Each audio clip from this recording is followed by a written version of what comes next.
Welcome, everybody. Just bear with us as we get a few speakers lined up here.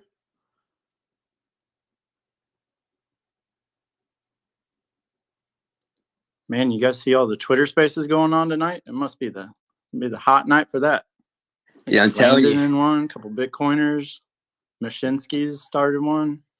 Yeah, I was scrolling. It took me a minute to find our space. I was like, where is it? But good to see everybody. I appreciate everybody's time. See you, John. Appreciate you for coming and joining us here tonight. If everybody doesn't mind, could you hit the bottom right tweet button, tweet out, say you're happy to be here, whatever, however you feel about us. Let's get some more people in here. Love to hear some new voices. Thanks, everybody, for stopping in once again, and we'll get going in just a minute.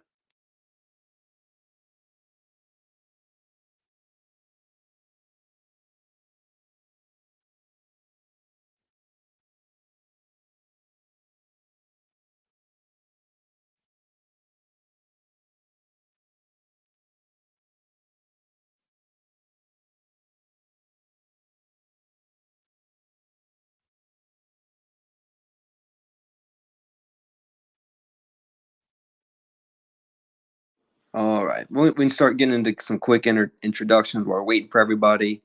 I'm Pepe Stallone, one of your co-hosts. I appreciate everybody being here. I don't have much to say about myself. Y'all know me for the most part by now. 10th VGX hero. So that's about it for me. I'll pass it over to Aragorn. Come on, Pepe. You're so much more than that. You're our beloved frog that says, good morning, everybody. And also our in-house, quote-unquote, expert for Avalanche. So without you, this space wouldn't be possible emceeing tonight. So we appreciate you. No, that's me. Hey, it's all because of you. That you're the one that got John here. So we appreciate it. And that's a stretch. I know a little bit, but I'm far from an expert. Hey, can't say that when somebody from Avalanche didn't.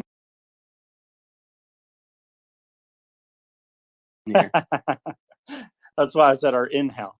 That's why I said our in-house.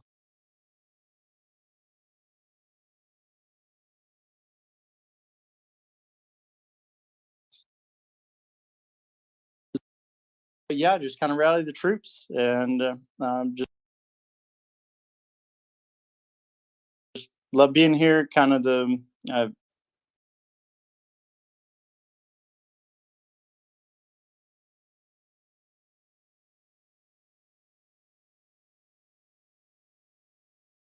I like to help run things a little bit behind the scenes. Looking forward to tonight. Fun to be the student and learn as much as I can here about AVAX. I've been curious to understand their consensus and some other stuff a bit better. So looking forward to tonight. And Sun Tzu, quick hello while we're waiting for John to join us. Hello. I'm Sun Tzu. Guys, can you hear me? Oh, here he is. Yep, you're good, John. I don't know what's going on. I was saying, can you hear me for like a couple minutes? I do apologize if you hear some noise. I actually am in my car going to a meeting with some partners tonight. So you guys have my undivided attention. So I'm not looking at screens and I'm not doing work. I'm just having a chat with you guys. So looking forward to it. Hey, we appreciate it. And I love the hustle. And thanks for spending your free time with us. Oh, my pleasure, guys.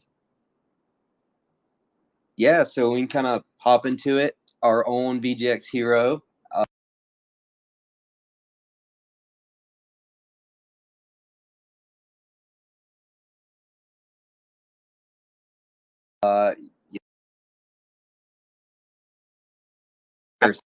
Huge Christopher Nolan fan, right? So, I mean, the Batman trilogy, I love that. Inception's one of my favorite movies of all time. I think I've watched it maybe 20 times. Inception, Interstellar, Tenet. It's, there's this whole theme of time, and Inception just, strikes a chord with me. I don't know. I've always been a fan. It's something about it. I love that character. It was just super cool. Yeah, I love it. And, I'm glad you joined us. So kind of your first impressions, what do you think of the heroes and the whole idea? I love it. Look, just going back real quick to the Dom Cop thing too, I feel like a lot of what I do and a lot of what we do in this space as a community, and what I do in particular, is kind of seeding things in people's minds, right? We're really trying to change hearts and minds to a better financial system, right? To better technology, to kind of changing the way people think of value and how to transfer it. So that's kind of another aspect of that. But, you know, I have to give you guys credit. You know, I work with a lot of people and a lot of partners across a lot of different verticals, right? Whether it be exchanges, DeFi apps, NFTs and stuff. And I have to say, I don't think I've met a warmer, more hospitable, kind, and just great community like the VGX community. You guys are honestly something special. I was talking to Amateo over at Voyager and to Steve, and I was like, you know, it's a credit to them and to you guys, the remarkable community you guys have. It was really heartwarming to see the great reception from all of you guys for the work that we're doing with Voyager. So I was stoked. Absolutely, and that's on the list of my questions. But we'll segue and start off. So I know you have a detailed history in like fintech and blockchain and different things. So kind of what's your before Avalanche story, and if you kind of lead into how you got into crypto. Yeah, for sure. So you know, most people, unless you're, you know, straight out of college, have always had something else that they did before they got into crypto, right? Whether it's TradFi or computer science or a million other things. I was a huge policy guy, so I did comms and political science undergrad. I have a master's in diplomacy, and I was a huge international affairs guy. So did stints at the Carnegie Endowment, worked in Beirut in Lebanon for a while, worked in the World Economic Forum on some studies, did some work with the House and Senate Foreign Relations Committees, really loved international affairs and policy and politics in general. From that, like those stints I did while I was in grad school and after, I got into new media. So I was a founding team member for a site called Mike.com. So I was head of partnerships and managing editor. So we had about 150 writers, 5 editors, 30 million unique viewers up until the point where when I left that company. Was super interested in that. And then I actually got into international trade. So I was dealing with a lot of people abroad for a small boutique firm out of Southern California. So we were buying, selling, trading commodities, primarily fuel, copper, you name it, physical trades, right? So we were actually purchasing, shipping, storing, all kinds of stuff. And if you think about it, that's probably one of the oldest kind of businesses in the world, right?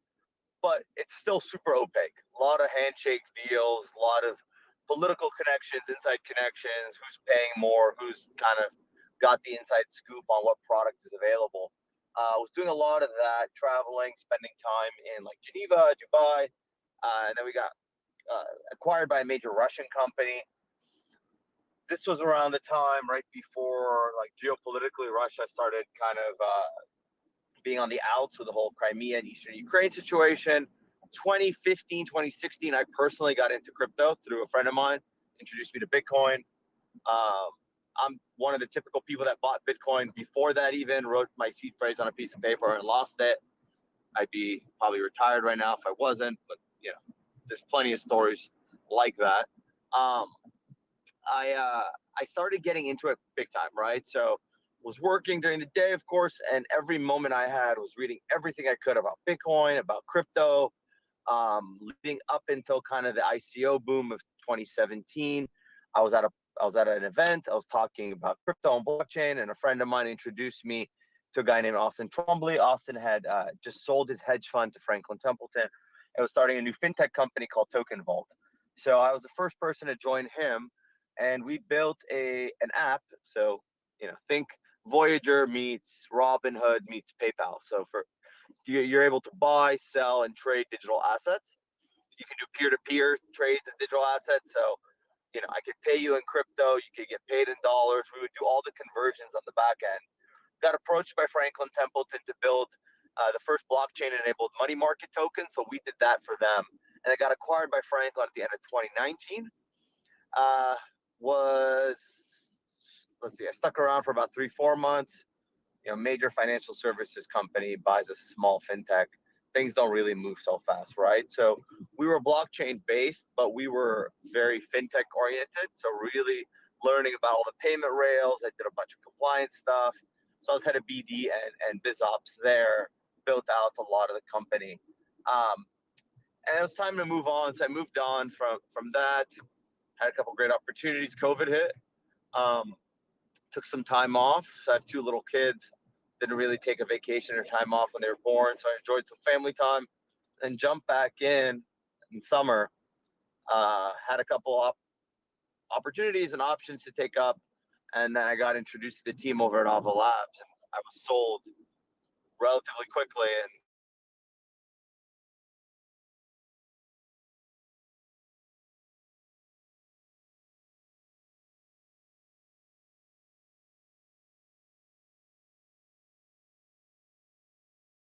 I mean, early 2020 it was founded, I believe. Is that correct?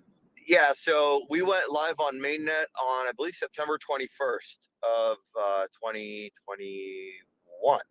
So Ava Labs has been around a little bit longer. Ava Labs developed the technology and then, of course, open sourced it. So I work for Ava Labs. Anyone you talk to related to the firm works for Ava Labs, and we're a licensed service provider to the Avalanche Foundation.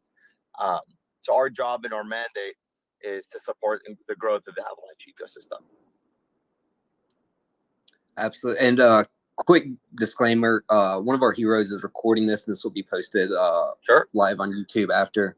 Just want to give you a heads up. But kind of following into that, so a big question with people is understanding the 3 chains, the P chain, X chain, and C chain. Could you kind of get into that and explain it a little bit?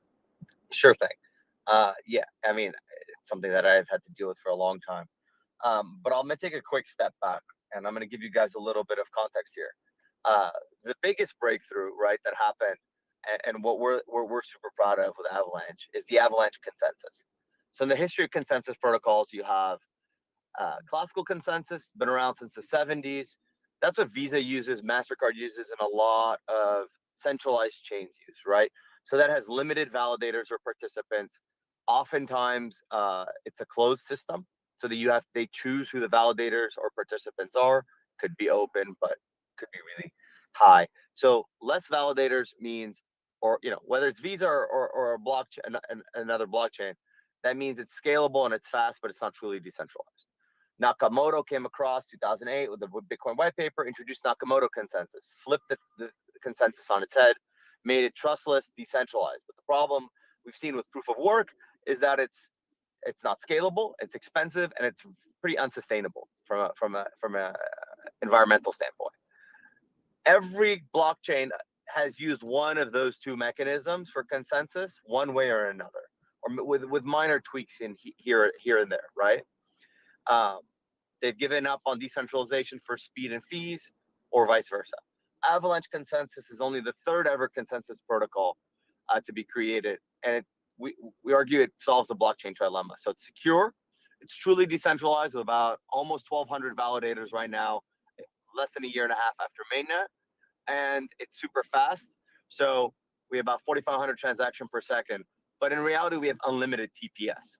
Because TPS means how many transactions you can process a second. And Avalanche, the key here is that we have sub-second finality. So transactions are finalized near instantly, about 0.2 of a second. So oftentimes when you do a transaction on Avalanche, it takes longer for the APIs and the websites to kind of refresh than it does from when the transaction hits the blockchain to when it finalizes. I think Ethereum's maybe 6 minutes. Bitcoin can be up to 60, and on and on and on, right? Some of the high throughput chains have high TPS, but their finality is much longer. The reason I mentioned the Avalanche Consensus is that's what runs the primary network, and the primary network is those 3 chains. So the first one is the X chain. The X chain is where Avox, the native token, lies. So that's UTXO based, limited business logic function, so no smart contract ability, and that's a DAG. So that's optimized for speed and for throughput. So you think about that chain best for sending and receiving, and for like high throughput items, maybe logistics, supply chain, payments, etc. and you can mint and burn any tokens on that. That's where Avox lies natively, right? That has the same function, kind of like Bitcoin and UTXO. The P chain is the platform chain. So what we did is what the team did is they separated out the functions of the overall network. So the P chain is where validation and delegation occurs. That's where you become a validator. That's where kind of the administration of the network occurs. But the super cool part of the P chain is if you're a validator or you're running a node, you have the ability to create a subnet. And a subnet's a subnetwork. That's our term for it. That's anyone can pretty much launch their own permissioned, so closed or permissionless open chain for themselves. And in doing so, you set your own validators with your own fee structure. So think of it kind of like the internet of blockchains, right? You can have tens to hundreds to thousands of chains running interoperable with the rest of the network, either being open or closed. And if they're closed, let's say you're a financial services company and you want to launch your own chain, right? You see this. People discuss wanting to launch things on Ethereum, but a bank is not going to put a ledger on a public blockchain. So that what do? They created Quorum, right? Quorum was a private blockchain, but it's separate. So think of it as if you were able to launch Quorum, but on Ethereum. So a private chain running on a public network. So the P chain has endless possibilities for what could be done there. Anyone can launch a chain. They can launch their own token. You can use that native token to pay for fees. You can set your own fee structure. Opportunities there for growth are endless. And then finally is our C chain. So our C chain is our smart contracts chain. That's an instance of the Ethereum virtual machine. It runs on Solidity. So anything that's been done or is on Ethereum can easily be ported over, as you've seen with some of the blue chips from DeFi that have come over. But if you're a developer in Solidity and you're used to Solidity, you can launch on us with a couple changes of a couple lines of code. It's really interoperable. It's really easy. And it's always kept up to parity with the current updates to the Ethereum network. So I like to joke that it's Ethereum 2.0 before Ethereum 2.0 ever launches, and it'll still be faster and cheaper than ETH 2.0. In practical purposes, it's ETH, but running on Ethereum, but running on the Avalanche proof of stake consensus, which is super fast and cheap. So those three are kind of the main network, and there's interoperability between them. And I'll stop there. Yeah, I'm going to be honest. I had a list of questions, and you're running through them faster than I expected, answering different questions. But I appreciate it. This is super high-level stuff, and you're really helping because a lot of people are invested in AVAX here, and they don't really fully understand the capabilities and things with it. So kind of touching on like Ethereum and the bridge process. I know that's a big thing, but people talk about. Can you kind of touch on like that process and the simplicity of it, how you do it? Absolutely. So something else to keep in mind with the C chain, right? Since it's EVM, wallet addresses are very similar to Ethereum, right? 0x. You can set up a MetaMask with like 3 copy paste jobs. Like if you go on how to set up a MetaMask with Avalanche, you can literally do it in less than a minute. It's probably 3 lines that you need to copy paste, and your MetaMask works with Avalanche relatively quickly. But the token standards on the C chain are the same too, right? So a token launched on the C chain is an ERC20, just like on Ethereum. NFTs on Avalanche are ERC721s or 1155s. So what we're seeing is kind of a lot of interoperability and comfort with a user base that has been using Ethereum or is familiar with Ethereum, but on a faster, cheaper chain that is truly decentralized. And what really kicked off the boom in our kind of success, and we spent a lot of time strategizing this, was Avalanche Rush, and that started on the 18th of August, or was announced on the 18th. But the precursor to that, which made most of it possible, is the bridge. So Ava Labs developed a bridge. It's the Avalanche Ethereum bridge, and we're going to be extending that to other chains in the near future. But pretty much that bridge allows you to move your assets over from Ethereum to Avalanche. So whether it's USDC, USDT, Ethereum, Wrap Bitcoin, Aave, Curve, Sushi, any of those tokens that you might have, you're able to connect your MetaMask or another supported wallet and log on to the bridge site and port your tokens over across the bridge. And you can see it in real time, how long it takes on the Ethereum side to wrap it and lock it. And then once it hits the Avalanche network, how quick it is to be deployed on that side. So we've seen, I don't have the metrics on me, and any time I've ever quoted them, they've been wrong. But I would say around 8 billion in value moved from the Ethereum ecosystem over to Avalanche since the creation of the bridge. Yeah, that was one of the big things that I really liked about AVAX when I was first trying it out. It really is that simple, and it's super user friendly. And another thing, y'all's website is extremely smooth. I love y'all's website. A lot of these projects, it's kind of complex, but yours is like really easy and explains everything very well. So shout out on that. But thanks, man. Yeah, absolutely. Kind of talking with that, kind of the AVAX NFTs and things. Can you speak on the main marketplace and things like that and the benefits? Sure. So we have right now a couple marketplaces that support us, NFT Trade being one of them. And we've seen Kalao, Kalao, recently launched. They're probably kind of the go-to NFT marketplace on us right now. Think of them as our OpenSea. But we're also in talks with some of the big marketplaces on Ethereum, such as OpenSea and Rarible, et cetera, to support Avalanche, hopefully in the near term.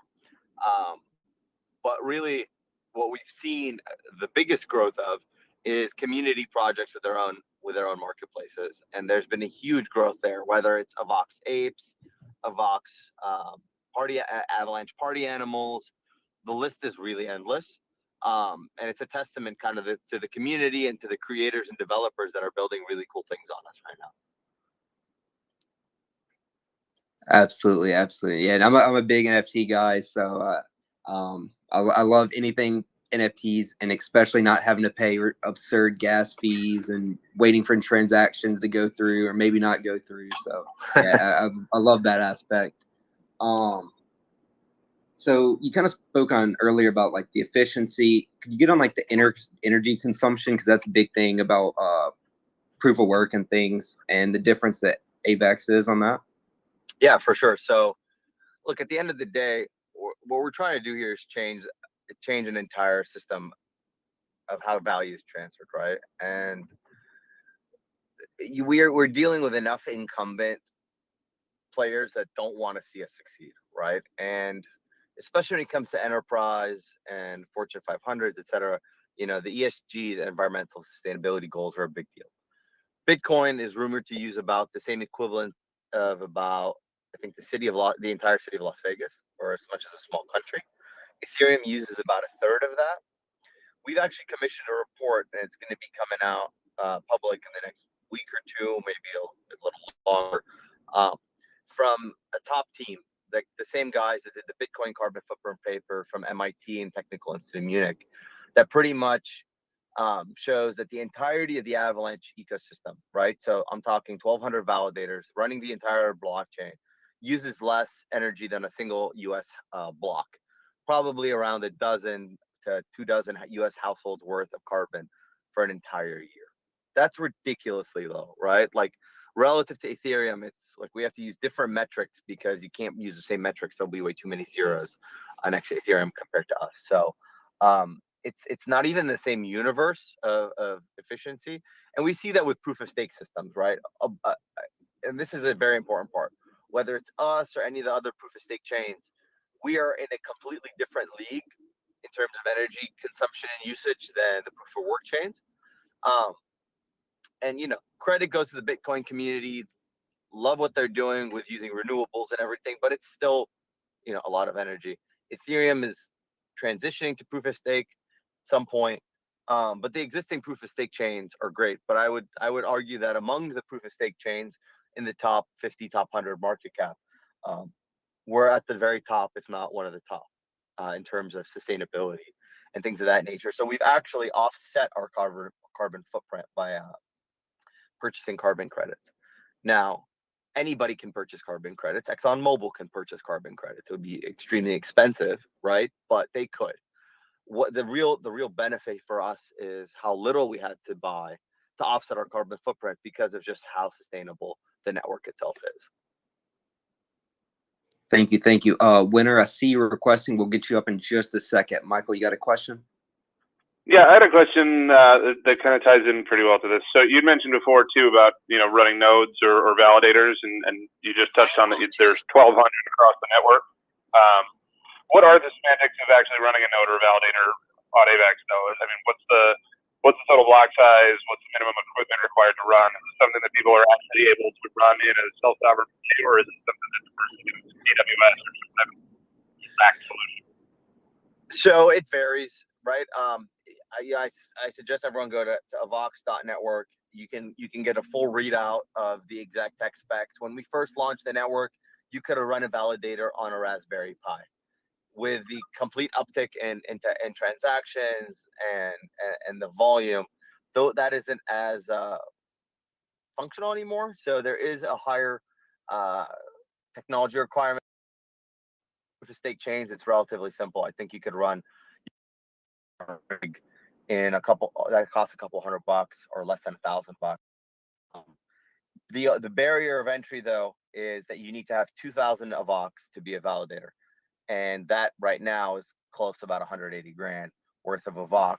When Avox was $4 each, it wasn't that big of a ceiling. Now it's gotten a little bit higher, but from my understanding, and a goal that we are really working hard towards is to lower that to a lower number of Avox, so that more participants can join in, more people could become validators, because we really want to decentralize this as much as possible, and more so than it already is. And if you go, so what would be the mechanism currently from a governance perspective as far as changing that validator minimum? Is that something where, I think there was a pre-mine involved, right? So I would imagine the concentration is still fairly high in terms of the current tokens out there. Is that fairly straightforward at this part in the infancy to make those kinds of changes before the token supply gets spread out a bit more? The token supply is pretty diversified already. If you go to avascan.com, they pretty much have a breakdown both geographically and I think by weight of tokens, both geographically and by validator and delegator count. That can pretty much show you the number of validators, the weight of each one. But the way that would go about it is Ava Labs would probably continue to push up to the community, get feedback, and then push that out before governance goes live. Okay, cool. Thanks. Hey, Winner, I see you hopped up here. Got a question for him? Yeah, I just have kind of a simple user-related question. I used AVAX quite a bit. I've been pretty happy with it. There was one day when I did a couple transactions, and for some reason I kind of stalled out, and it took hours to complete. And I sort of went on Telegram to see if I could figure out what's going on, and Twitter. And somebody said, "Oh, there's some sort of network congestion gas war going on," which kind of surprised me. I don't know if that's true. I don't know if that's really what happened. I was wondering if you had any insight about that. Thanks. So we've had a couple instances where we've seen the gas prices completely spike. We've instituted a couple of updates across the board, one of them being dynamic fees. So when the C chain really started taking off, gas was set to a limit, and that limit was fine when the cost of a Vox was really low, right? So there's a delicate balance, right? Because fees are necessary in a decentralized system to keep safety, to keep the safety and the liveliness of the network up, right? Like we prioritize safety and liveliness over anything, because the network needs to work, right? And it needs to continue to chug along. What we've seen at certain points in high situations is fees could spike. So we instituted dynamic fees at one point, which, the fees adjust according to demand. That helped lower fees, I think, by like 50-60%. Most recently, I think a week ago, we instituted another update that further dramatically lowered the fees as well. So as the kind of network continues to evolve and to grow, you're going to continue to see fees go down as it's optimized for higher usage. But we have seen points of like extreme traffic, whether it's a massive NFT, and those times have been kind of a confluence of big events, right? Whether it's a massive NFT drop alongside a new adapt that launches, or a meme coin, like I think it was Snowbank or Snowdog a while ago, as well as an IDO. And the problem with IDO is you have a lot of people that go on there and they rack up the gas fees so that they can get that, so that they can ensure that their transactions go through ahead of others, right? So they're like ramping up their gas, which is kind of a vicious cycle, right? Someone ramps up their gas, someone else ramps up theirs, and it kind of, for lack of a better word, spams the network. And the network, in defense of itself, raises fees. So we've seen that happen a couple of times. We've optimized around that, and things have been going down a lot since then. But I think, if I'm not mistaken, during the last time that happened, I think we saw about 60 to 70% usage equal to that of Ethereum, right? So the metrics in terms of transactions, active wallets, active transactions have been somewhat skyrocketing, which is amazing. But at the same time, for a rather new network, there's adaptations that need to be taken into account, and there's things that need to be done to optimize that, and we're working pretty hard to do that. So. Yeah, thanks. It was just like one time. I mean, every other time it's been really smooth. So. Yeah, I mean, look, whether it's us or any other blockchain, I think it's easy. It's easy to say that, you know, building high throughput, fast, cheap blockchains is still a work in progress. Nobody has completely nailed it, and at 10 out of 10, it's always going to be evolving. We always need to get better. Our competition hopefully will continue to get better too, and we welcome that, right? So there's never an instance where, you know, I think we're all happy with the way it is, and content, and can sit back and rest on our laurels. You know, relative to the other chains, I think we're still massively cheaper, of course, and significantly faster. So. Yeah, appreciate you hopping up and asking some questions, my friend. Since we are more Voyager focused, I'm curious how like the partnership came about, and kind of if you could give some insight and maybe some potential things we could see with that. Yeah, for sure. So it's actually a great story. You know, Voyager was the first to list us in the U.S. Did so such a long time ago, and we're really appreciative of that. And we have mutual friends over at Republic Crypto, and they support us, and they support Voyager. And I was talking to them, and I was like, you know, I'd really like to do more stuff with Voyager. And they linked me up with the CEO, with Steve Ehrlich, and I was like, wait, I'm gonna chat with the CEO. Like, they're like, yeah, he's very involved. Shot the guy an email, was expecting someone else to respond. Lo and behold, Steve responds. By the way, he's probably one of the nicest, most generous, and gracious people that I've ever worked with in this space. He's an amazing leader, and the Voyager team is really fortunate to have him over there. And he pretty much hit me up, and I started talking to him and Amateo, who's head of marketing there. Amateo's like, hey, we're going to be in Vegas for a conference in about 2 days. Any chance you're going to be there? And I'm based out of LA, and I was like, no, but I'll be there. So I hopped on a flight in the morning, flew out there, met with Steve and Amateo, and we started kind of throwing out ideas on ways we can work together. And that was kind of the beginning of what led to the press release that came out a couple weeks ago, that really outlines where we see this partnership going. First things first, we're going to enable Avax tokens on Voyager to be staked so that people can earn yield. With many tokens on Voyager, there's a yield aspect there. So we're working to get that set up. I think that'll be the first thing to come down the pipe, and we're really excited about that. I know a lot of people own Avax on Voyager, and they should be earning some kind of yield on that. And the yields are pretty decent on Avax there. The second thing is we're working with partners to enable withdrawals and deposits. So if you have a Vox on another exchange, you can send it into Voyager. If you're buying a Vox on Voyager, you can withdraw it, go to DeFi, or buy NFTs, or do that with it. And then the other two parts that are really exciting to me, and something that I really, want to focus on, because, and I'm going to go on a tangent real quick. I feel like the problem that crypto native people have is, at some level, all of us have a sense of elitism. And I don't mean that negatively, but I mean it in the sense that we are very familiar with the way Web3 works, with NFTs, hardware wallets, MetaMask, how to engage in these economies and these markets. But the average person does not. And if we really want to see what we're building go to that next level, we need to make it more appealing and easier for people to use. And that starts with making two things very accessible. One, NFTs, and two, DeFi. So what we're really excited about is working with the Voyager team to make Avalanche NFTs available on the Voyager app, so people could buy NFTs straight on the app, hold them on the app, and not have to, connect to 50 different sites and create a MetaMask or whatever it may be in order to buy NFTs. Because we know how much NFTs have grown, and they're going to continue to grow. That's a great way to bring in a new generation and a new demographic into what we're building. Secondly is DeFi. Now,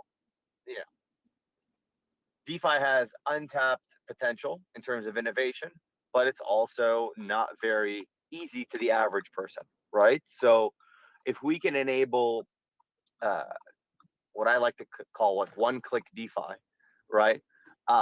Through the app, people can then lend, borrow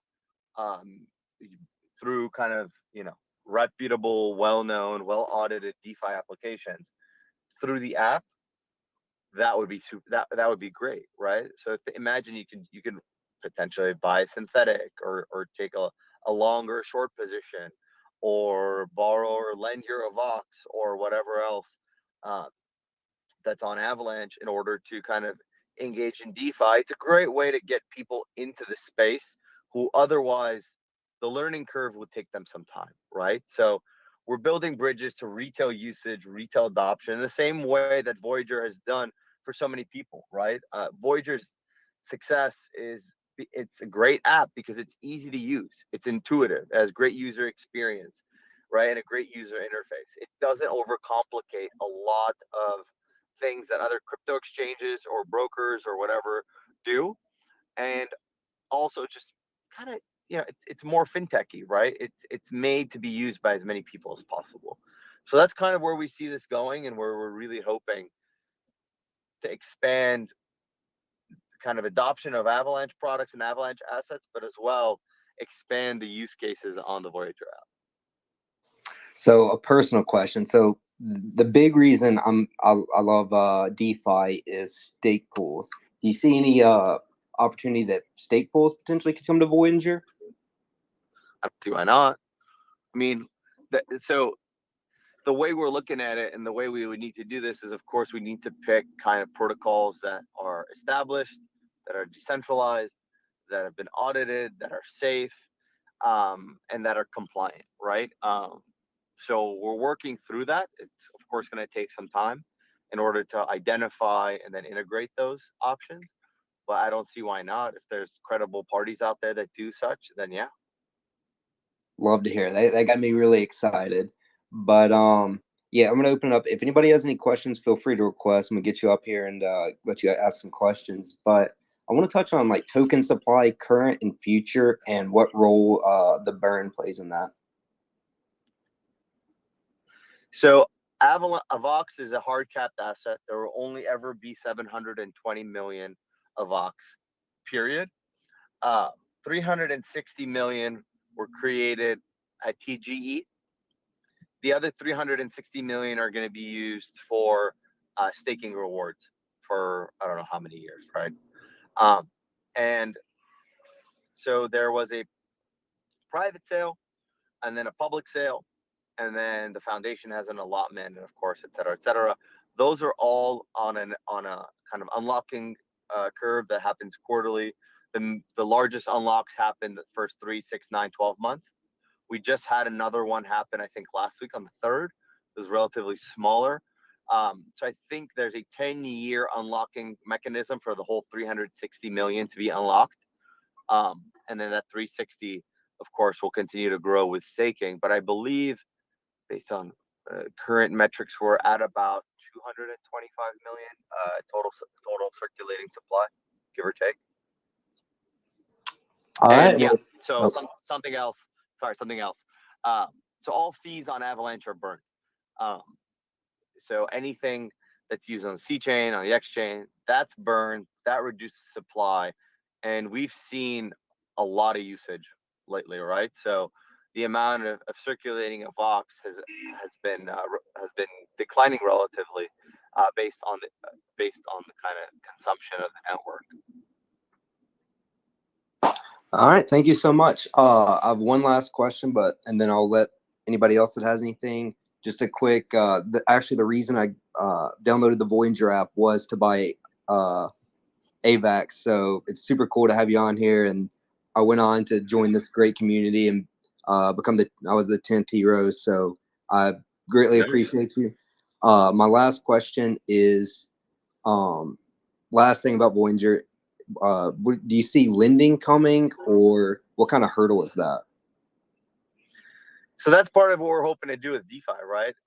Again, I think we can do it. I would love to do it. I think there's some great DeFi protocols that allow for it.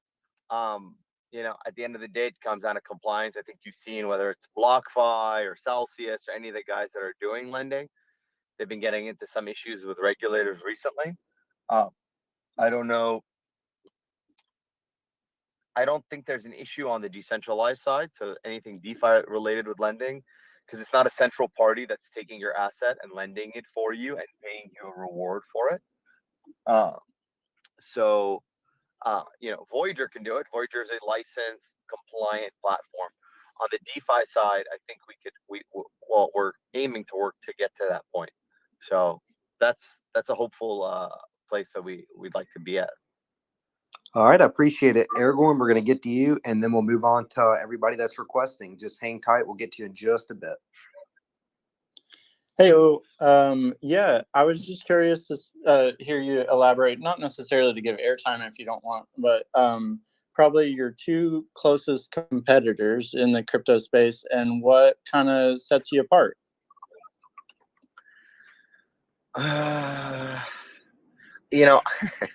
I really am. I'm not a fan of calling anyone competitors. Okay. I take it different. Sure. I mean, I'll elaborate and I'll Sure. name some, but the way I look at it is we're still so early in this ecosystem. And there's people I can understand and respect that have been in this for 5-6 years, maybe less, maybe more. So for them, it's an eternity. And for them, all they know is crypto, right? So for them, or for some people, they see kind of one chain winning out, completely. And it's a zero-sum game. That's not the case. If that was the case, there would only be Standard Oil still selling, oil and gasoline. There would only be Circuit City still selling TVs. Like there would only be Facebook or MySpace as the single social network, right?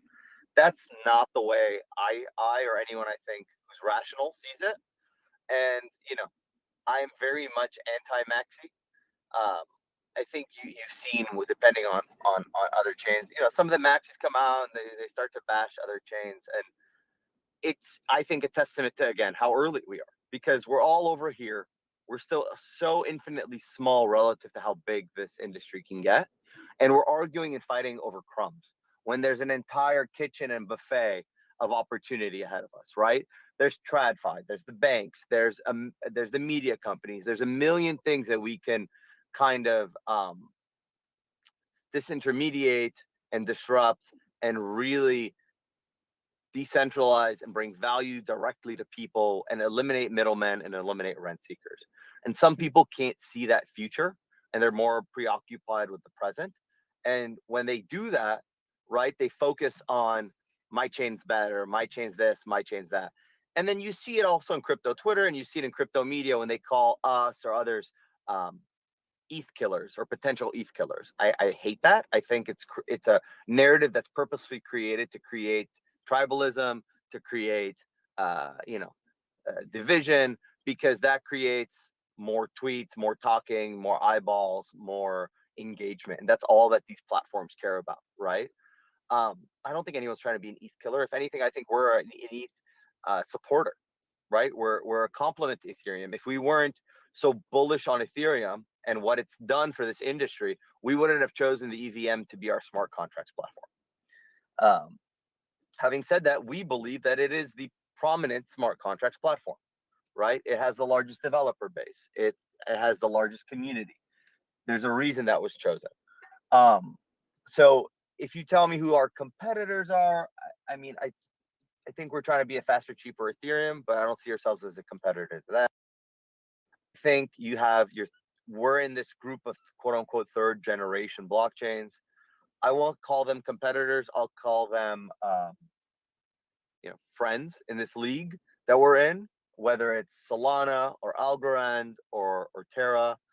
I believe in competition. I believe steel sharpens steel, and the good stuff that Solana is doing, or that on the kind of crypto native side, DeFi side, or what Algorand's doing on the enterprise side, are a testament to them and to their niche, and are a great competition for us that makes us only want to do better.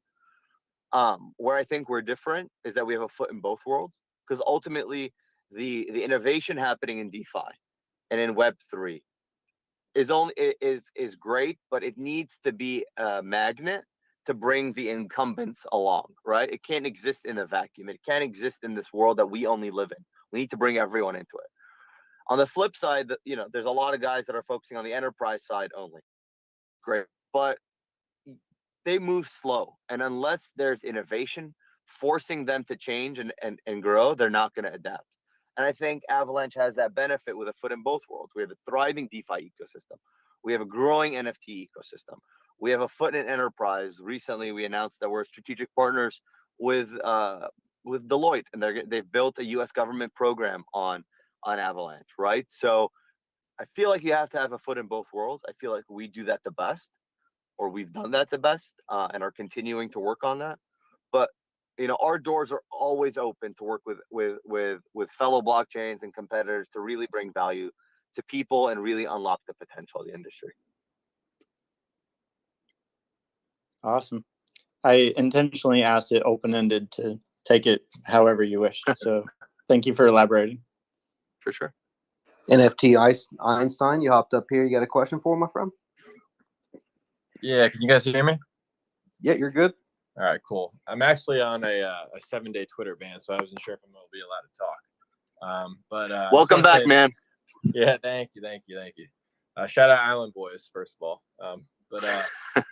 Yeah, that video is kind of popping. But John, I just want to say thank you for taking your time out of your day to come speak with us. It's pretty cool. My pleasure. Yeah, no, I appreciate it. The question I have for you though is, so personally, I'm a pretty big Litecoin fan. I'm pretty big on decentralization and stuff like that. And I know there's been a lot of talk about, Gensler and the SEC coming after ICOs and, kind of venture capitalists and stuff like that. So I just wanted to kind of hear your thoughts on the possible upcoming regulation, how that might affect, AVAX and where you kind of see the, kind of landscape kind of going towards, because that is something I've kind of been a little bit concerned about in terms of crypto just in general, of whether they're going to kind of cuck everybody or not.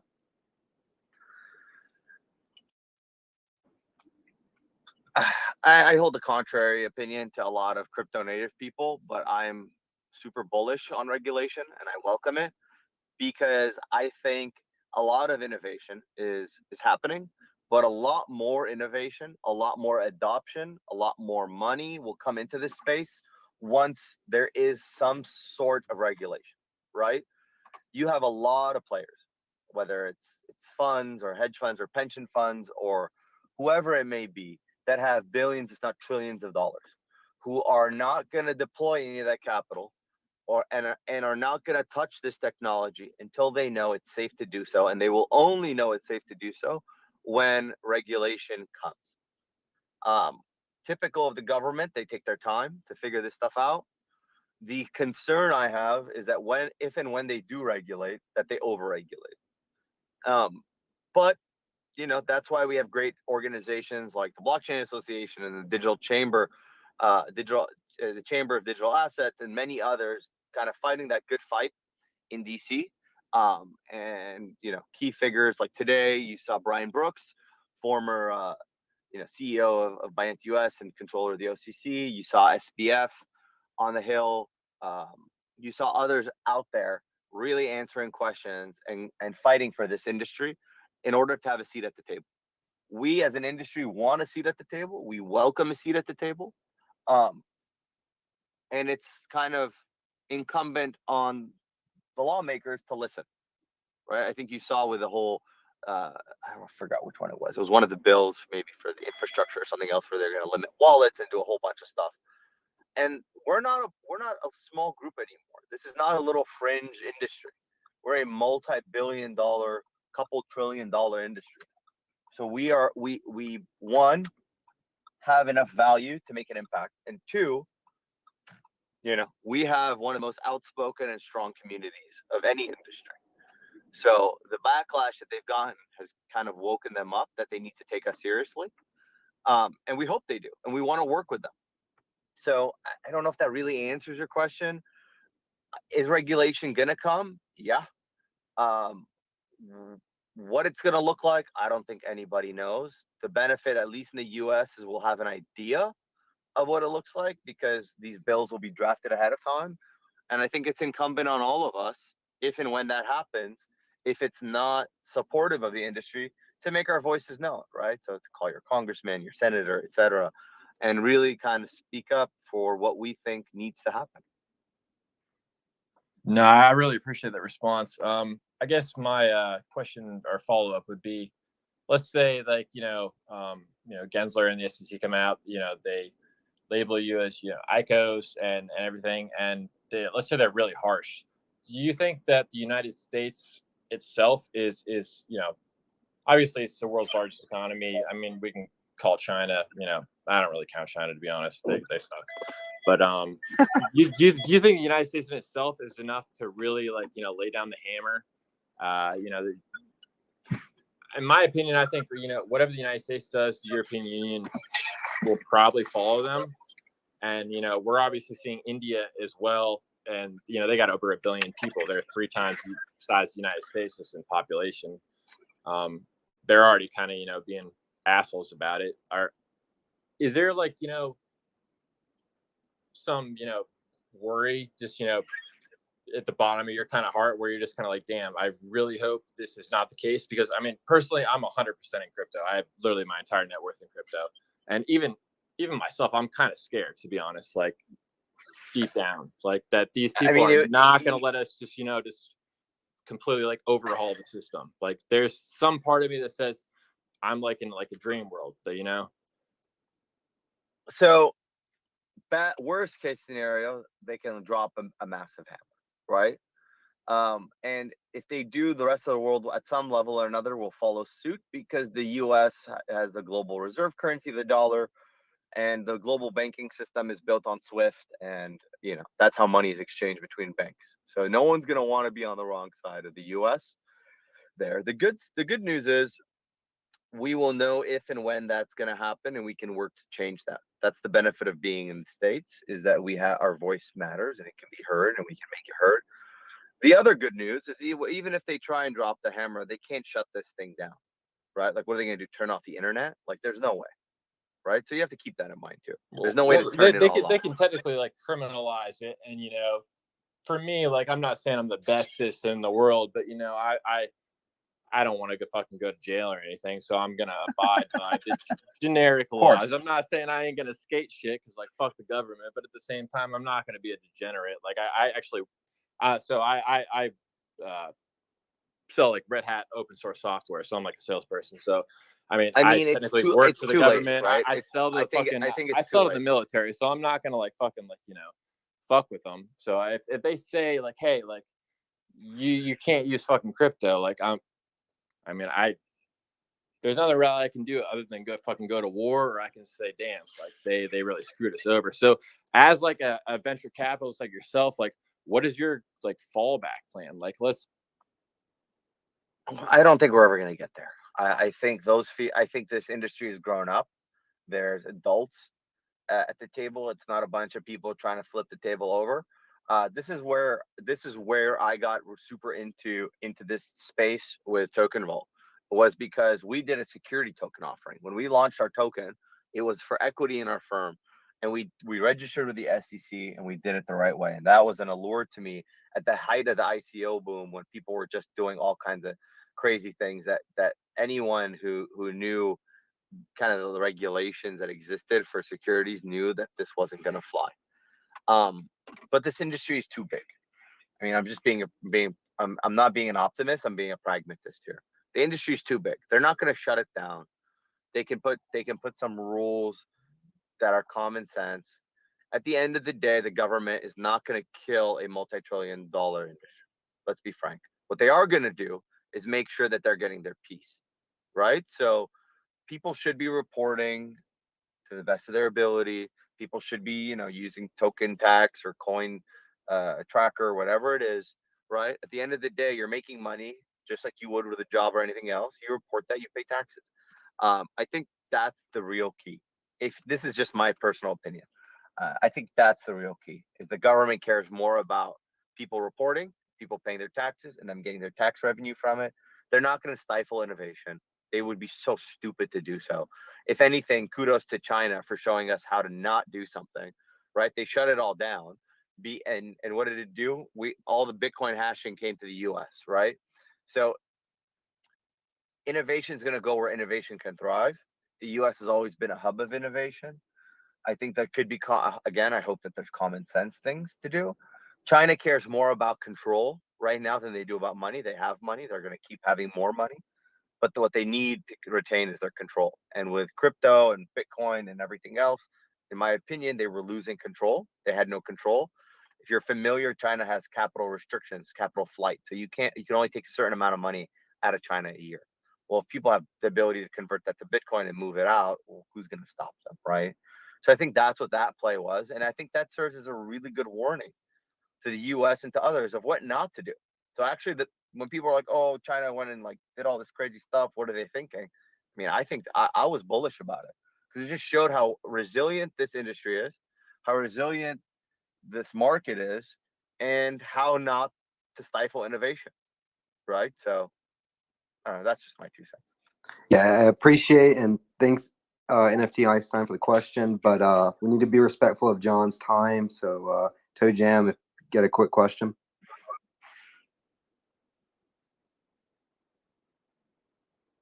General Patton, you got a question? Oh, Toe Jam. I do, actually. Sorry, I had you mute for a second there. But my question is more involved with the Voyager debit card. I know they have the 9% with the with the dollar coin going on there. But is everybody going to earn? So if you spend with the debit card, are you going to earn 9% on that?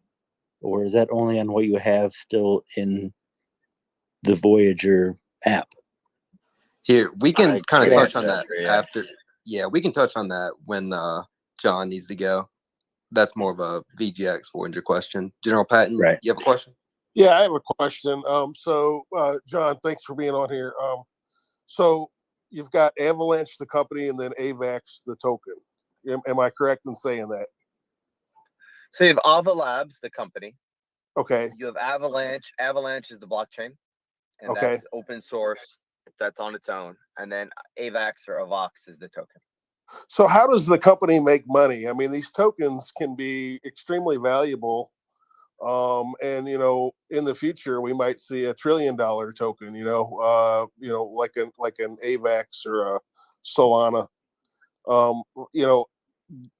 Do you guys ever foresee having a path to a public listing? And is the company how do you make money? Like Apple, they sell devices and apps and they make money. How do you guys make money? So Ava Labs is completely a separate entity and separate from Avalanche, the blockchain. And this is a structure that you see with other firms that now support blockchains. You have either the ones that are strictly foundations. So you have, for instance, Stellar has the Stellar Development Foundation. There's the Ethereum Foundation.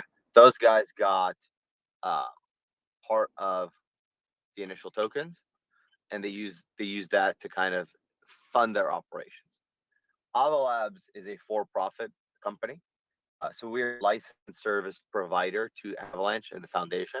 So we provide services to the foundation reimburses. But we are, in essence, a software development and consulting and business firm, right? So we build software and we build products to kind of highlight the use of the Avalanche ecosystem. So we built that bridge. There's a fee component. We're building out a bunch of other kind of cool products and applications to run on Avalanche ourselves. And then we build things with people on Avalanche, and we get paid to do so. Yeah.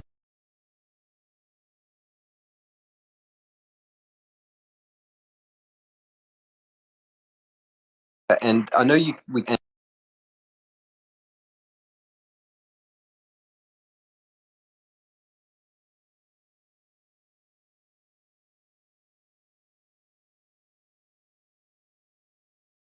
All right, perfect.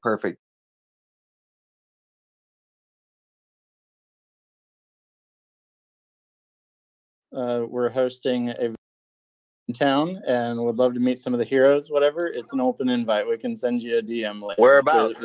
Whereabouts? So I think hanging out at Long Beach for the day. Yo, John, what's going on, man? Howdy, neighbor.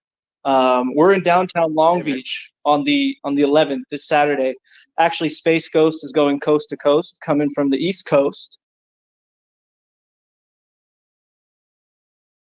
To come hang out. Love to have a beer.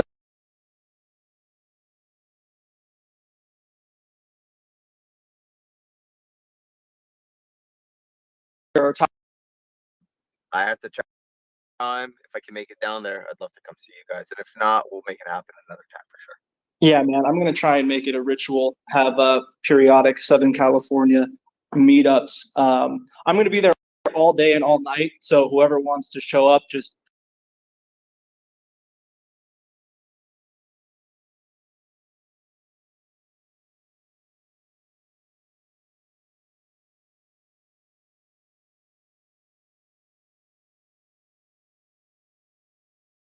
reach out to me, go through the Discord, and I'll find it.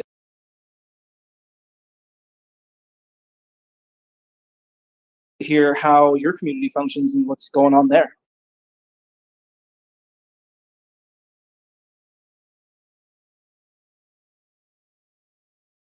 Really how you guys all reached out to me, and it was really heartwarming, and I really appreciated it. You know, our community is similar to yours, right?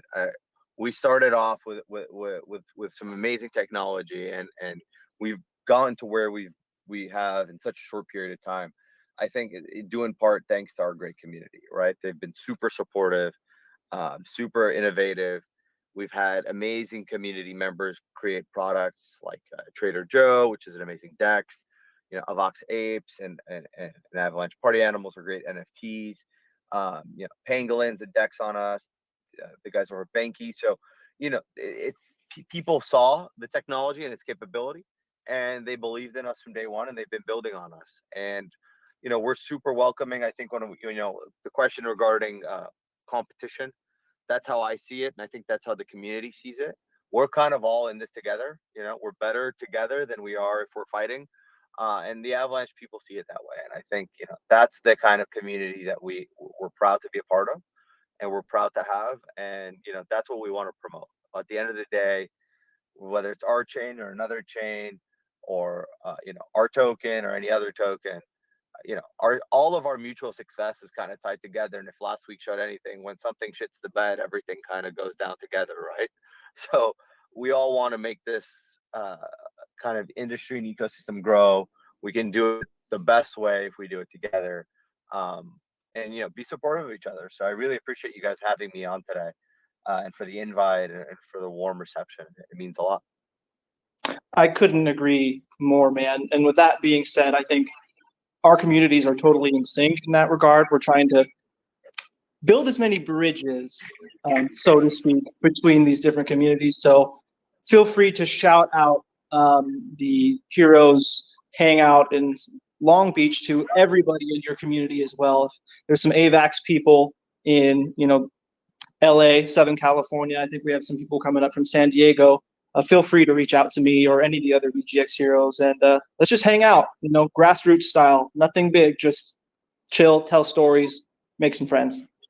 For sure. I would be remiss if I didn't mention one thing, and to just show how great the Voyager community is and how close this partnership is between Avalanche and Voyager. I think you guys all saw the amazing reception that the market gave to the Particle project. The Particle team is Harold Aton, co-founder of Voyager. You guys had Shingo on last week. Shingo's awesome. Love working with him. So Ava Labs is working really close with Particle to launch the Particle project on Avalanche. That's the Banksy that's going to be divvied up into 10,000 NFTs. We've been working with those guys for a while now. We are super bullish on that project. We love working with those guys.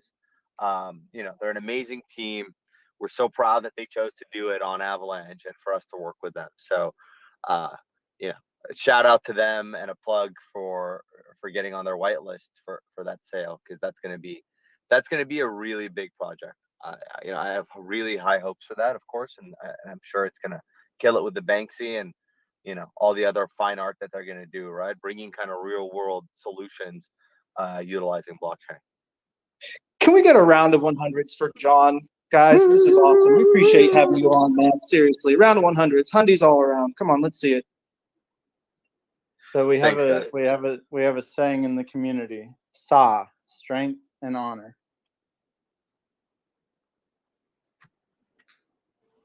Sweet. Yeah, once again, Solid, thanks guys. so much, and have a great evening, and hope the meeting goes well for you, my friend. Thanks, guys. It's been a pleasure. We'll talk soon. Absolutely. Catch you later. Have a good night. Sorry, Laffy. We were getting to the end there. I know you wanted to ask a question. Quick on the Toe Jam, we can answer his. That's actually what I was getting to. Yep. So you're in you're on the 9% USDC on the amount in your Voyager app, and there's a cash back for using the card. I believe it's 0.03%, or however that's divvied up. 0.1 to 0.3%. Okay, there you go. So I'll bring you back up. But yeah, so the amount you earn, the debit cards and stuff out there, it's just a different approach. Because you'll see some of the other ones that CoinBase, whatever, offers 4%, yada, yada, yada. Where that's not tied into anything necessarily. It gets your rewards back on a coin, but why Voyager is really doing what they're doing and going after it is the simplicity. Voyager is just trying to sign people up, and the simplicity, think of it like a high yield checking account. So it's just rewarding you and simplifying it to where you earn on the USDC, but then you're getting those minuscule bits of cash back in VGX, which actually is like a utility token, whereas some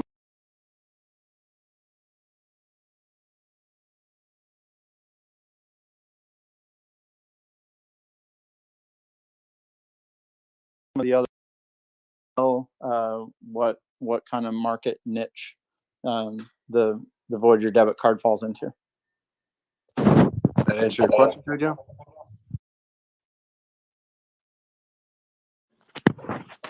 Yeah, I mean, to a point. So, I spent a lot of time. And I've signed up so many people to the Voyager app, and their big thing is, a lot of them, which are fine, are all for the US dollar coin advantage to get rid of your bank, basically, and earn that extra percentage. But they want to know how the debit card's going to work. Are they going to, obviously they're not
Yeah. Yeah. Yeah. Just where.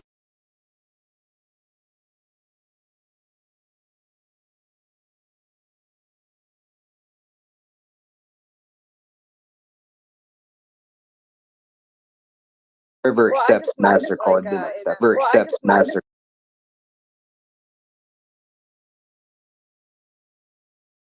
USDC, the stable coin, in on any country, it'd just be up to the merchant if they accept the card. And one more thing, what on top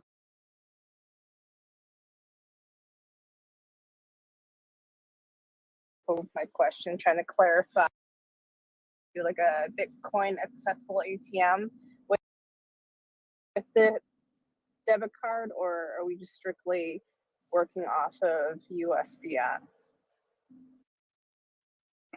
So is your question like, are you going to be able to withdraw Bitcoin via a Bitcoin ATM? Like, is some type of coordination between the two? Yeah, be able to use it for like multiple accounts within our Voyager app. So I can't speak from any kind of point of fact, but I would suspect that the mechanics of that would be unlikely because the ultimate rails of the debit card are going to be on the TradFi side of the world. So it's going to be MasterCard and Visa. So until and unless we see some type of a news break that they're going to actually custody the asset and transact in the asset and not just be, a fiat rail to and from, I would doubt that you're going to be able to transmit Bitcoin via a Bitcoin ATM and really you'd ultimately it'd be a point of sale anyway. You'd be taking possession of it in cash. So at that point, it wouldn't be much different than just selling the Bitcoin in app for USDC or selling it for USD and then just doing a normal ATM withdrawal if you needed to access cash, because you'd be, to the position of an ATM, you'd be at the mercy of some type of a wallet device or an open diamond. That's not really how those Bitcoin ATMs function. Those Bitcoin ATMs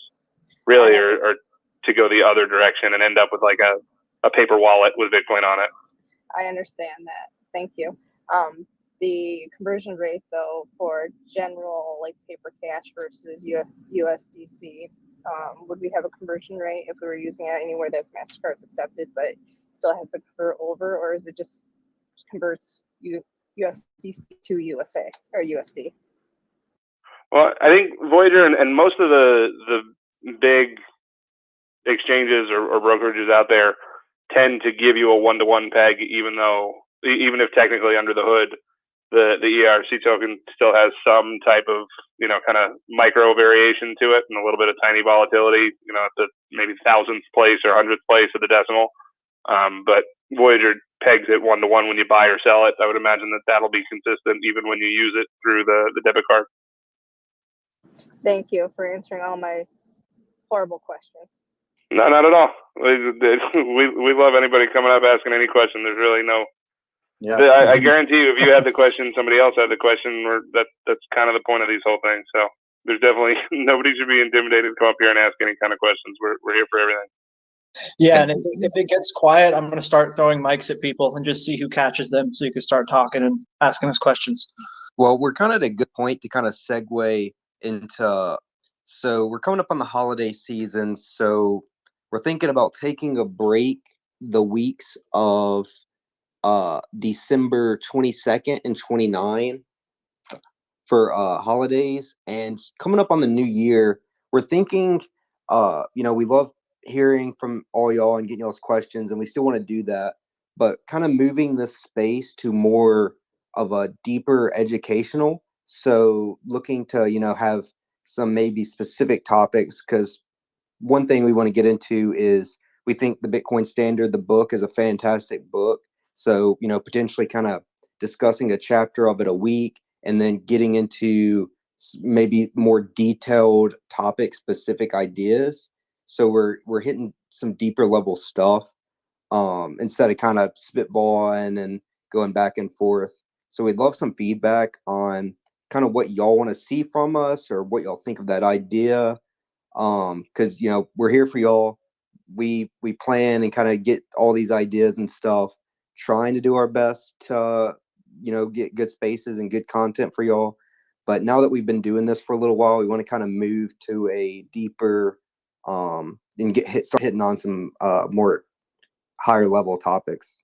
Yeah, and we'd like to get some feedback too from the community as far as, you know, what aspects of the spaces are resonating with people versus where we're maybe missing the mark. So, you know, we're willing and ready to take some feedback too. If anybody wants to come hop up and tell us what you like, what you don't like, what you're hoping to learn in the future, you know, we've tossed around a few ideas, and one of them is the idea of kind of breaking down some of the topics covered in the Bitcoin standard, and not necessarily from the Bitcoin maxi perspective of it all, but, you know, what we've talked about kind of behind closed doors is that, you know, the first 7 chapters of that book really have nothing to do with Bitcoin specifically. It's all about, you know, the history of money and monetary policy and stuff that's typically super dry, and most people don't learn it anymore in school because civics isn't really covered really with any kind of specificity, or it's really not thoroughly covered. But there's some aspects of, you know, just the simplicity of, like, you know, how did money come to be? You know, how did we go from exchanging beaver pelts and seashells to, you know, what is the history that led us to the money system that we all knew pre-crypto, and then how has that translated to the crypto space, you know, via the invention of Bitcoin, and then the deviation into some of the altcoins and what they hope to accomplish. So I think that if you look at the totality of that book and all that content, it seems super academic and probably, frankly, boring, or at least overwhelming. But I think that for anybody that's read the book, you probably understand. And if you haven't read the book, I'd urge you to give it a shot. If you break it down into bite-sized pieces, I think if we took 15 minutes a week to just cover a specific niche topic, you know, and had a little discussion about it, I think that it would get the ball rolling and get people's wheels turning in a way that, you know, if you were introduced to the space because you saw a bunch of people making a shitload of money and you wanted to make a shitload of money too, that's great, but there's not a very deep level of understanding of, you know, what really created the need for the space in the first place. So I think that there's some little stuff there that we could cover. There's also some stuff just that gets discussed on a regular basis, or that gets debated on a regular basis. You know, you got the maximalism conversation, you got proof of stake versus proof of work, which even came up tonight, you know, stuff like that I think we can pick and choose a subject each week to dive in a little deeper. I wanted to ask guy about. I just wanted to say something quick. Hold up, Sunzu. Go ahead, Laffy. I wanted to ask the Avalanche guy about stable coins, USDC versus Algorithmic. Fortunately got off, and that's not my area. If anybody else has an answer for that. I know we were briefly touching on that as a potential point of conversation in the Heroes Discord, but we didn't actually fully form opinions on one side or another. We were just discussing pros and cons. Michael, you want me to take a stab at it? Yeah, I tag you're it. It's not really my side of the house. All right. And again, I wonder we if are Obi not can answer professionals. What? What was that, Baroness? I feel like that'd be a question for Obi. Yeah.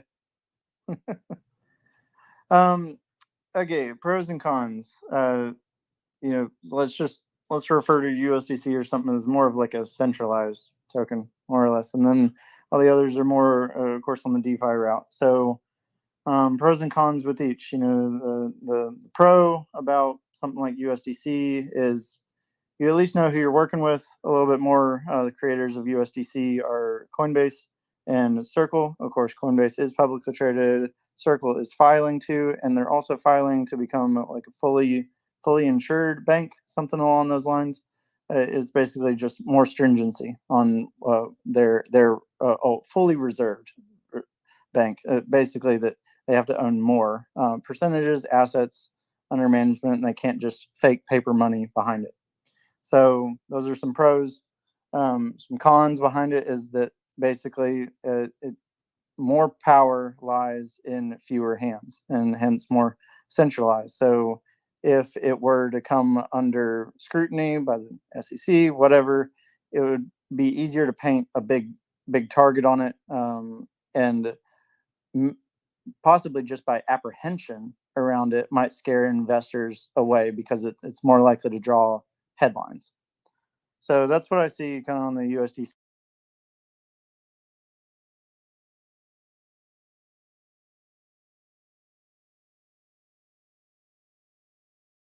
the more the centralized stable token side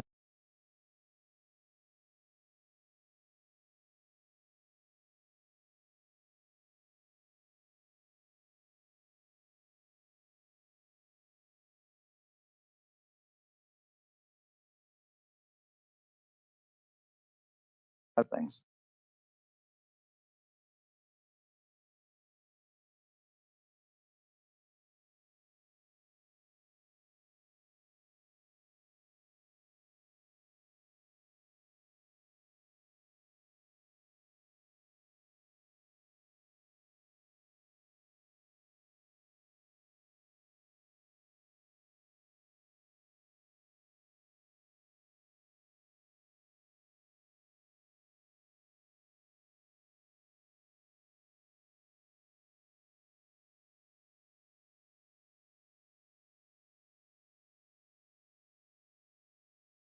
Same exact questions about the debit card because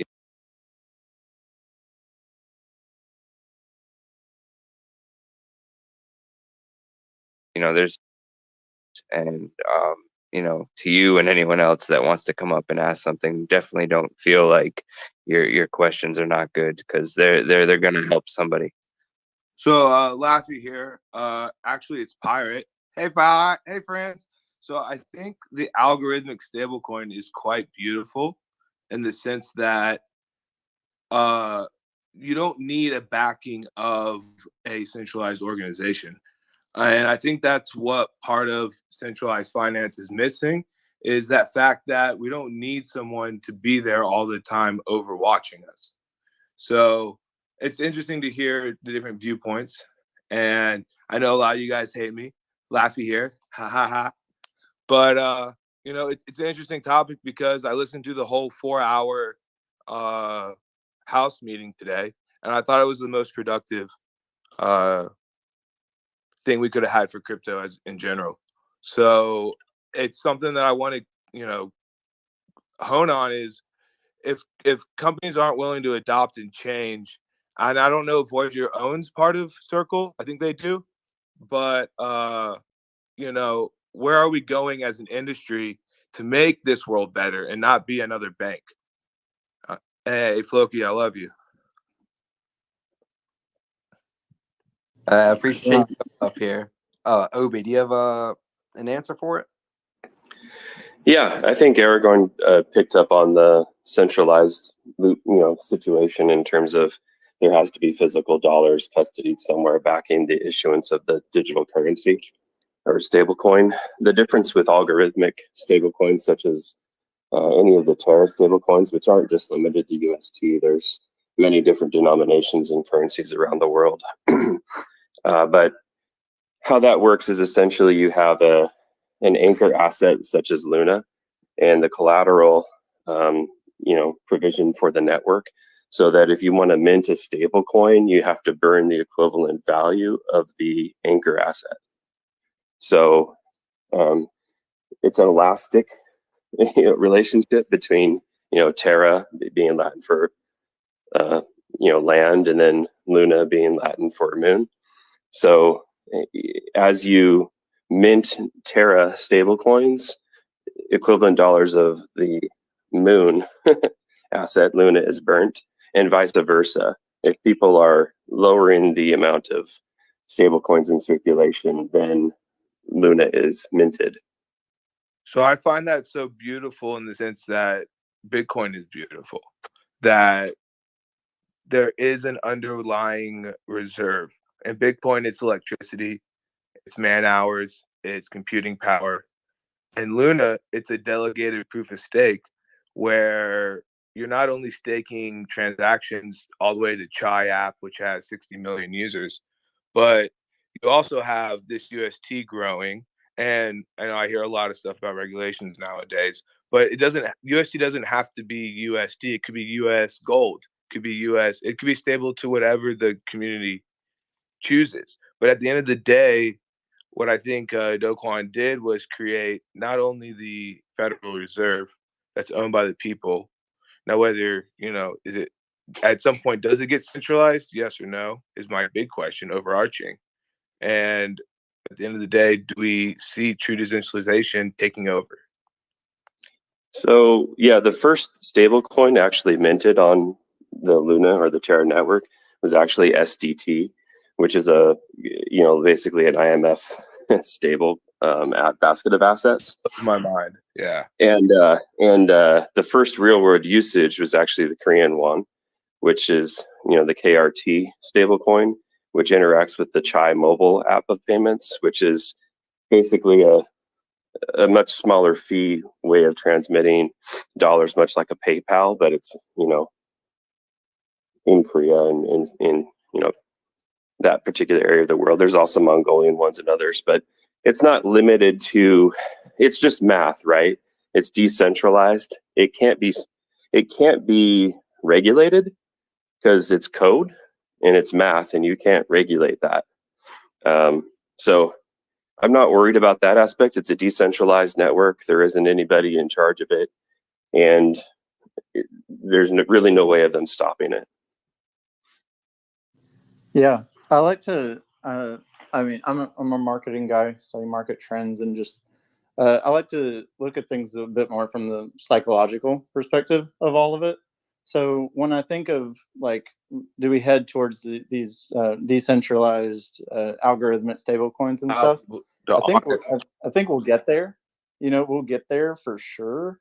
I think the first wave will be through, because education has to happen, right? And it's a little bit easier to educate on a centralized stablecoin because it's a little bit easier to understand what it's backed by, because that's ultimately one of the first safety questions that a person asks.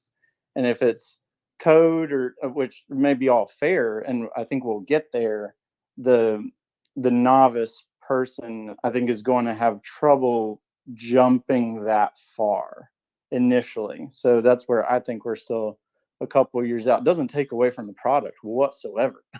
I'm just thinking as far as explaining to new people, general adoption, education, that sort of perspective. So those are my 2 cents on that. Yes, people that are comfortable with centralization and people that are comfortable, in not having freedom. I mean, that's a good option, I guess, for them. I'm going to go with the decentralized one that can't be stopped by a banker, but that's me. In terms of the stability of it, when this latest pullback that we saw on Friday, Saturday, the Terra stablecoins were incredibly resilient, and that's even before implementing the white whale protocol, which is a community-owned arbitration whale. So it's going to stabilize almost all the assets, the synthetic stocks, the anchor assets, and the stable coins will all have a community arbitrage mechanism, which will enhance the pegging aspect of those algorithmic stable coins even more. So I don't know if anybody paid attention to what USDT and USDC and some of the other centralized coins were doing, but typically when there's a market crash, there's a run on stable coins and a flee to them, and it creates a depegging of the backing, and there's an arbitrage opportunity there. But Terra UST in specific has been very resilient. So, and then let me not give credit where credit's not deserved, and Voyager did give me my first taste of Terra.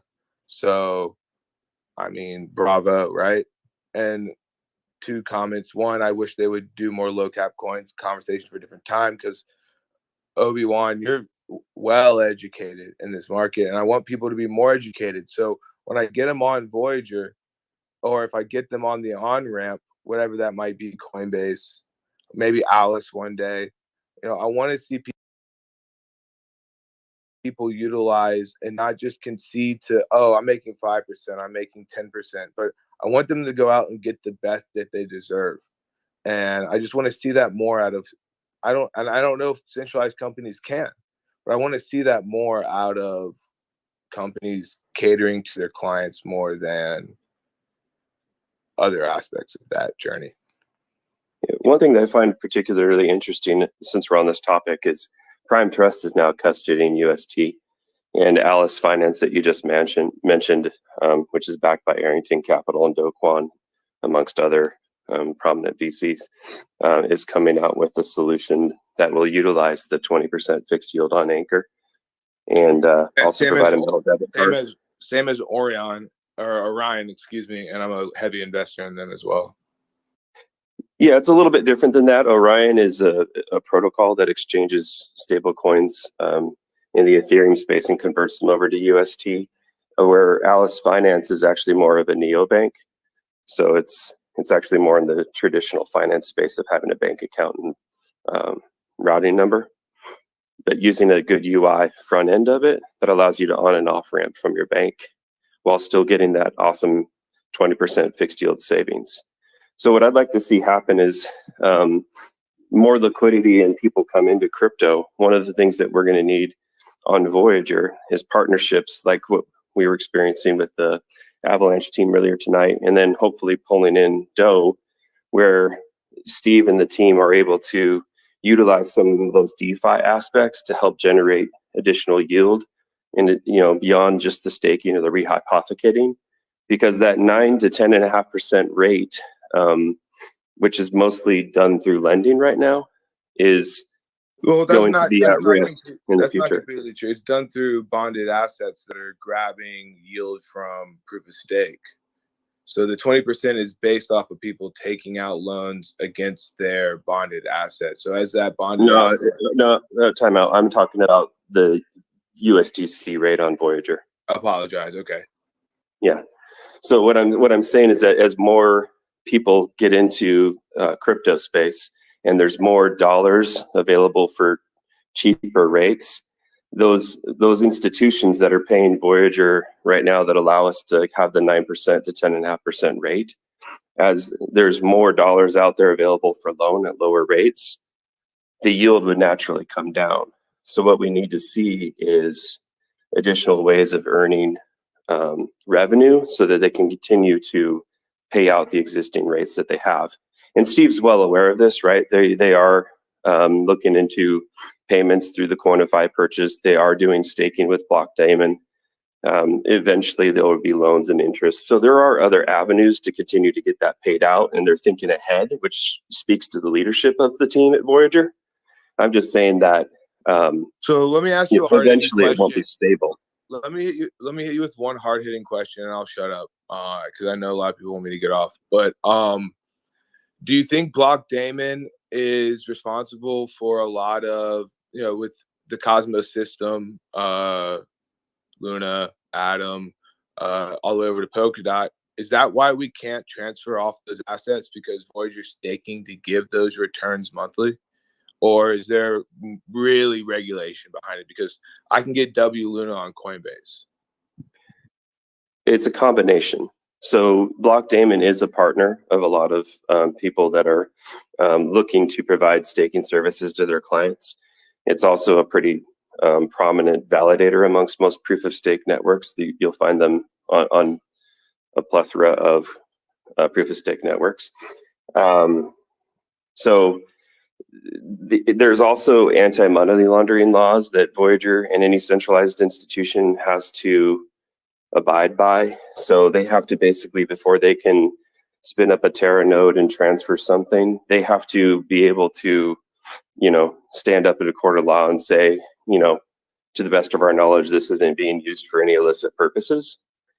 And that's kind of hard for them to do if they don't have the back end infrastructure and kind of the audits in place to be able to check some of maybe those blacklisted wallets. So it's a little bit more nuanced than just saying we don't want to be able to allow our customers to transfer, because I'm sure that the Voyager team would be more than happy to accept deposits on native Terra, because that means more assets under management, and it gives customers what they want, because then we're able to take assets off if we choose to self-custody, right? It's definitely not we don't want to give our clientele what they're looking for. It's more about being compliant and not getting fined like the banks do. Understood. All right. Well, yeah, that was a great conversation. I learned a lot right there because that's kind of one of the areas I'm not the most knowledgeable in. But not to completely backtrack, but to completely backtrack, now that we have a little over 20 minutes, I do want to get some feedback on what we presented for going forward in the AMAs or educational spaces. So if anybody has any opinions on that, feel free to request. And if any of the panel has any input, feel free to share. Don't be shy, guys. Come on. Someone wants to take a shot at me. Come on. And I Pirate, think I you- appreciate the shout out, man. Seriously. Yeah, I Good think to see I think you reinventing misread the yourself. room though, bud. Because I really think you misread the room. I think you're welcome here. I think that the way that you presented yourself tonight was perfectly fine. You're demonstrably intelligent and you speak eloquently. So I think that you were a net value add to the community tonight. And I think that if you were like this more consistently, then none of the other bullshit that you're alluding to would have even come to the forefront. But the issue is when you clearly seem to get triggered by optimism and signs of community, that you get in everybody's shit when they're just trying to be positive. But on a night like tonight, with the comments like this, I think you're more than welcome. But this can't be an echo, right? It can't. It isn't. Do you tune in prior to nights where you just come in and try to trigger people? I mean, it's not an echo chamber. We speak positively, negatively. We accept criticism. Been in a few. My bad. Been in a few. So I mean, what you provided to the community tonight, I think, was a net value add, and I think the only person taking shots at you tonight was yourself. So I don't think that you've accurately read the room. Yeah, I loved how you posed the question, a little bit of back and forth. It's good. This is how we move forward, and that's why one of the pillars of Heroes is about education. So bringing on people with different topics and make sure we don't have any blind spots. So. Well, I'm just still trying to get people into crypto, and Voyager is still a great platform to do that. But I still want them to give the best to their communities. And maybe I'm jaded because I've been in it for so long that, that we learn along the way. There are other routes to making more money. But, I signed up my sister the other day. I put her on Voyager. I signed up my best friend. I put him on CoinBase Pro. They all had different needs. If I signed up my boss, I might put him straight on to Anchor Protocol. So I'm trying to find that happy median where we can all relate, but at the same time, I want to see change. Maybe the bit license is holding them up. Maybe there's other things, regulation, AML, all that, but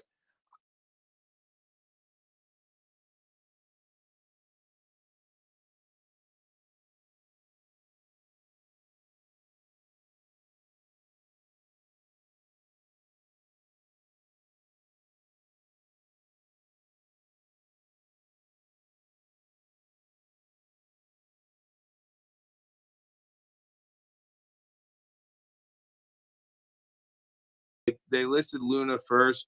They gave me my first exposure to Luna. I think there's a lot of people in here that love Luna and understand that there is a place for algorithmic stablecoins. And I love to see that you guys had. I honestly joined because you guys had the guy from Avax on. I wanted to hear what he had to say, and that's pretty cool that you are forming those connections.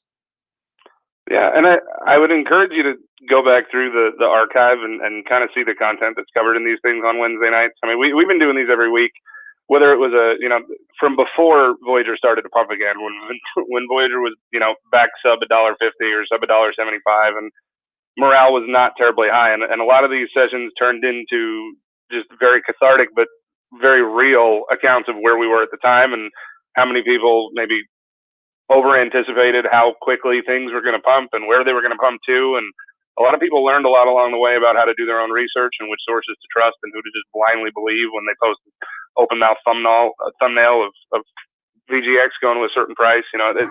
This has been a forum for people to understand, the positives and negatives of the process along the way so that they're, well equipped with their own tools to make good decisions. So right. I think that it's been mischaracterized considerably. As a community as a whole, though, I'd love to see less personal attacks. People have real issues all the way down to even, I'm sure you all saw today, ticket issues that are happening in their real life. And people, this is their real money. So, as a community, yes, there are there are people, and I get out of hand and I troll. I like it. It's a hobby. Come on, guys, let's get real. We have fun. It's crypto. We need to loosen up a little bit. But these personal attacks kind of off-put the community in a sense as well, where you see other communities that are growing and kind of embrace the hate and then try to teach people.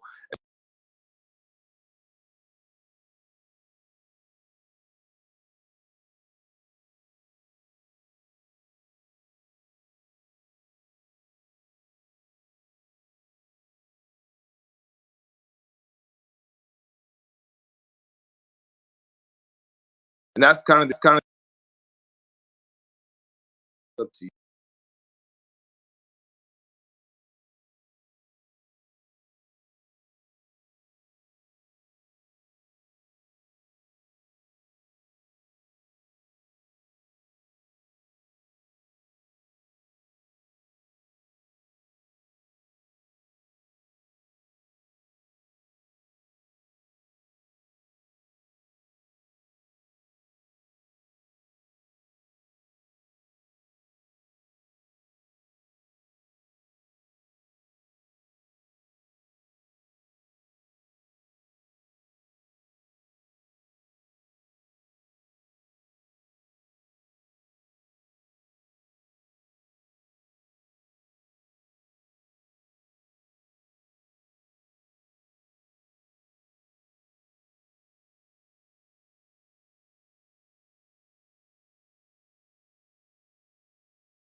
Tended to ostracize themselves from the hero as well.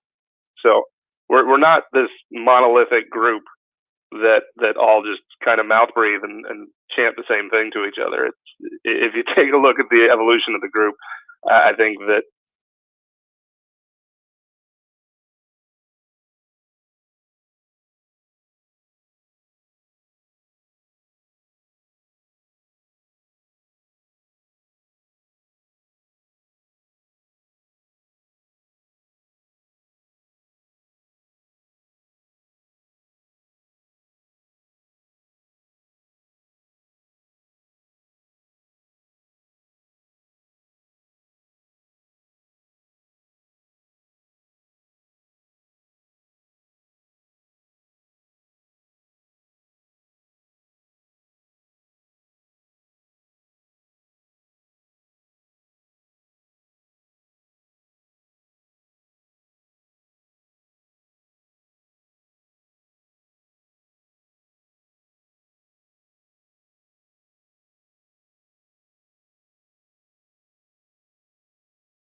just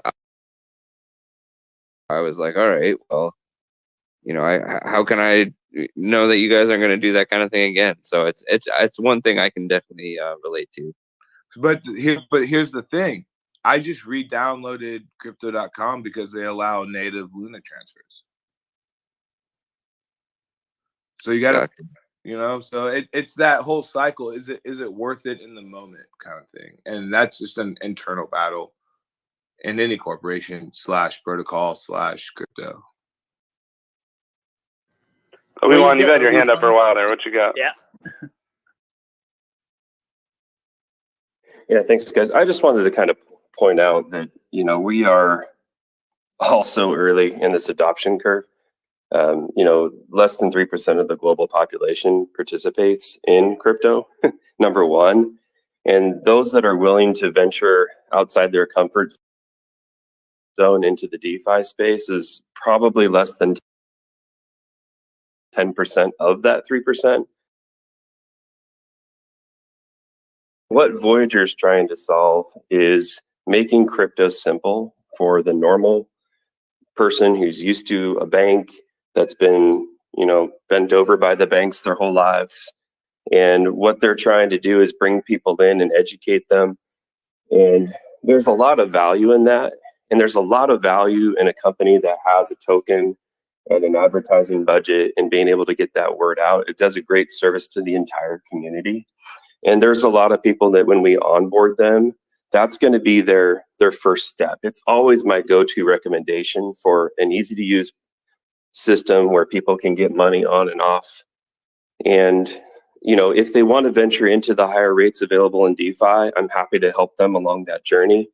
But it's really a good landing spot and where I can safely refer people to. They have great security, they have great incentives, they have a really great utility program, they have awesome leadership, and they're just continuing to expand. So I think it's important that we keep all that in mind, even when we have frustrations with delays in transfers and legitimate complaints about not being able to move certain things around. That will come in time as they scale. I mean, they've only got, less than 300 employees. So I think we just need to be patient. Even in the realm of Voyager, we're super early. So just there. It's not for everybody. Some people want to do DeFi only, but it's a really good starting place for the majority of the population. It is a good starting place. I can't deny that. But right now, if in the ever-changing environment, I have more of my peers coming to me ready to get into crypto, and they're more eager to learn about on-chain interactions than just let money sit, where like my sister or my dad or my mom, who I even messaged Steve about to get her signed up a year ago, to this date almost. It was Christmas last year when I got her signed up, and he answered me on a Sunday.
Made since I bought. I mean, crypto is so early on that you invest 10,000 in Bitcoin, and in 10 years,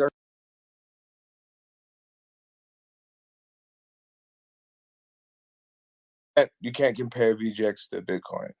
I wasn't talking about VGX. Are I was you talking just about the talking about Voyager the app. price action of crypto? I was talking about crypto in general in the Voyager app. I wasn't even speaking on Voyager, their VGX token. I see the misunderstanding. My bad. No, we're good. I think Voyager for the target audience and I see crypto, like I assume most of us, that it's going to go up significantly from here, and pretty much every token will that's not going to get faded out. So I think just any exposure to a good coin right now, I'm 23, and without even earning interest in crypto in general, yeah, there's better opportunities in DeFi, but that's a whole new world that a lot of people, it takes a lot of education and a lot of learning to get to that point, and that's something that a lot of people don't want to do. Yeah, I'd like to go ahead and just split the difference a little bit, honestly, because the Bitcoiner in me and the person that likes to educate in the space is in complete agreement that I wish that people took more of an interest in self-custody and sovereignty and actually understanding the mechanics of what they were doing. But the disappointed, in a way, realist of what I've experienced in trying to educate people in the space is that, many just want the simplest solution possible. And I think if you're trying to figure out what the lowest common denominator is of target client, I think target clients then are looking for the easy hands-off kind of Voyager approach.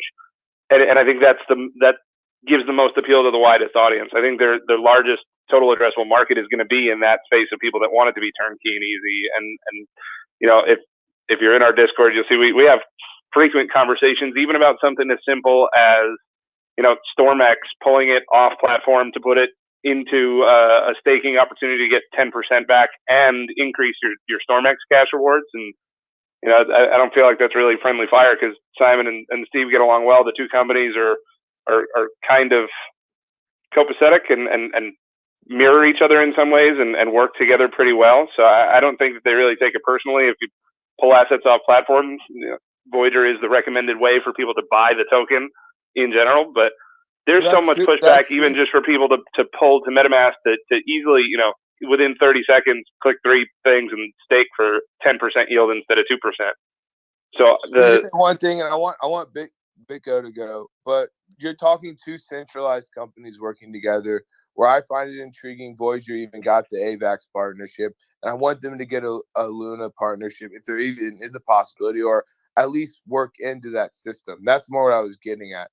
Yeah, no, I'd be all for that too. I'm definitely not against any of that. I just think that my honest opinion, and I'm not just trying to be contrarian with you, is that the perceived appetite of people to participate in that DeFi space is super.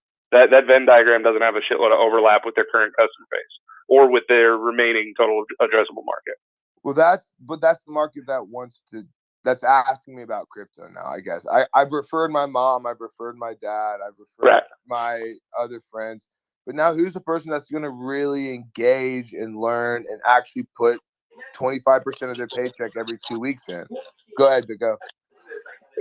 Yeah, thank you. So to me, and I want you guys to walk me through this, Laffy or whatever your name is, and Obi, because you guys are the terror guys. It's Pirate. You can call me Pirate. Oh, this is you, brother? Yeah, it's me. What's up, fucker? No, I'm just kidding. That's all good. How you doing, brother? So Obi and Pirate, walk me through the process of staking Luna real quick. Like on a very basic level. Like I want to get all these crazy returns. Walk me through that process. And I'm talking about in under a minute. Yeah, I could do it in a few seconds. You download the Terra Station wallet, which is a superior web wallet to a MetaMask. You deposit your Luna in the wallet, choose a staking provider, and click OK, and you're staking in 6 seconds. That's the easiest way. Another way you could do it is go to Stater Labs, and you can connect your Terra Station wallet there. And that's a smart contract that will auto collect your staking rewards and compound them for you. And that makes it easy. And you can bypass the 21-day unbonding period. Okay, hold on, wait. That was perfect. But here's my follow-up question to that. Okay, so how much attention to detail do you have to pay? How many times do you have to move something around or check on something or swap something over in order to get your yield where things don't get messed up? Well, in Stater Labs, it auto collects for you. So you don't have to babysit it at all. You just deposit it and it automatically collects and compounds for you. Okay, and then that's paid out when? They collect multiple times a day, almost hourly. And So you can withdraw your position. Yeah, you can withdraw your position depending if you're doing liquid staking or permanent staking, which is the 21-day unbonding period. Liquid staking, you could pull at any time. Okay. So all right, that's the only question I have. Sounds good. So if you have taught anyone to open a MetaMask wallet, you can do exactly that with Terra and Luna, and stake and validate and get the rewards. Just One like of these days, I'm gonna host a space, and I want you guys to go over all this shit for me. Sounds good. Oh yeah, you got to unblock my account then. Nah, fuck you. No, I'm just kidding. No, I just want to educate. I don't, I'm gonna have